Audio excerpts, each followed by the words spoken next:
Drama serial रद्द की आने वाली एपिसोड में आप देखेंगे कि अब ईमान सब कुछ सलार को बता रही होती है और कहती हैं कि मेरी रिज़ाइन की शादी उसके घर वालों की लालच की वजह से हरगिज़ नहीं टूटी थी, बल्कि जमील भाई की वजह से ही टूटी थी। और दूसरी तरफ अब जमील की नज़र अब सवेरा और उसकी फैमिली पर होती हैं, क्योंकि सवेरा तो फैसला कर चुके हैं वो उसके साथ नहीं रहेगी।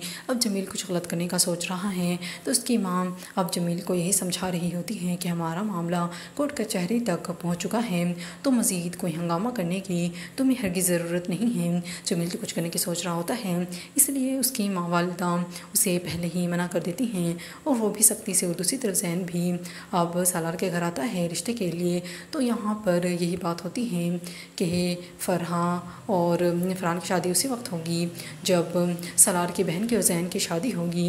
अब जैन को ये बात बिल्कुल अच्छी नहीं लग रही होती। जैन कहता है कि रिश्ते को बचाने के लिए हम कोई रिश्ता जोड़ नहीं सकते। और दूसरी तरफ सालार की बहन भी फिर जब सालार के कमरे में आती हैं तो वहाँ पर ईमान के सामने ये बात कहती है कि फ़रहा की भाई की शादी तभी होगी जब मेरी शादी जैन से होगी। तो ईमान भी ये सुनकर हैरान रह जाती हैं। और दूसरी तरफ अब सालार का बाप ये शो करवा रहा होता है और कह रहा होता है कि मैंने इन पर बहुत ज़्यादा इन्वेस्टमेंट की है। फिर ये सालार भी कह देता है आप ये बता दें कि आपने क्या कितनी इन्वेस्टमेंट की है, सब आपको सूद समेत वापस लौटा दूँगा।